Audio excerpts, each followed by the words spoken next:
আচ্ছা বন্ধুরা, এইটা এরকম করে কি দেখা হচ্ছে তোমাকে বলতে পারবা?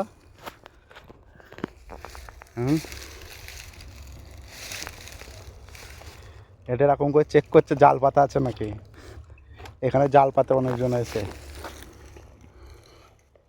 এটা দেখছে জাল পাতা আছে নাকি। জাল পাতা থাকলে এটার মধ্যে লেগে যাবে, লেগে উঠে আসবে, জালটা আটকে যাবে আর কি, আটকে উঠে আসবে। তাই ওটাই চেক করা হচ্ছে এখানে জাল পাতা আছে কিনা। এই দিকটাই দেখবে।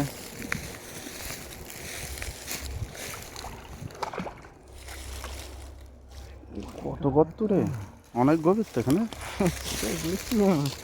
মালটাকে ফালতাবো ভাবছি।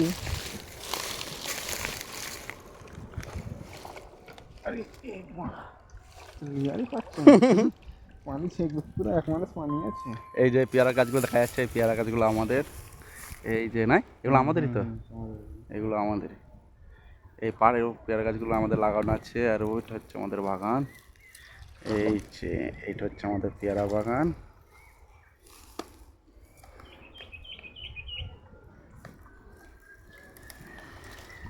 ওই গর্তটা কেউ নিয়েছে?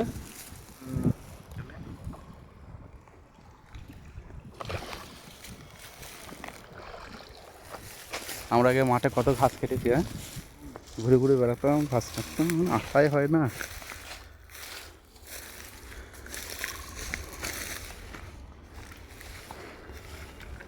চলো।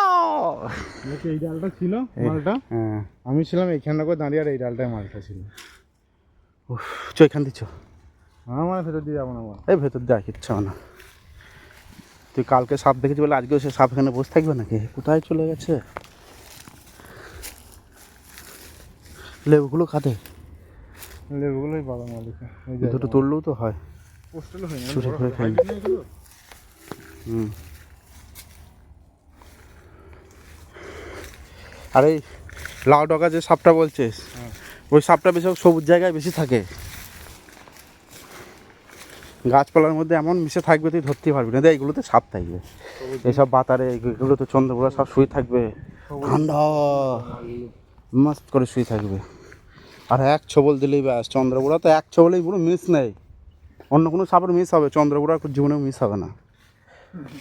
হ্যাঁ হ্যাঁ, ওই একবার ছবল মারলে একবারই কাজ হয়ে যাবে।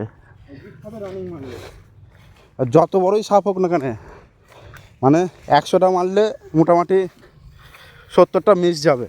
আর চন্দ্রপুরে 100টা মারলে 100টাই অ্যাটাক করবে।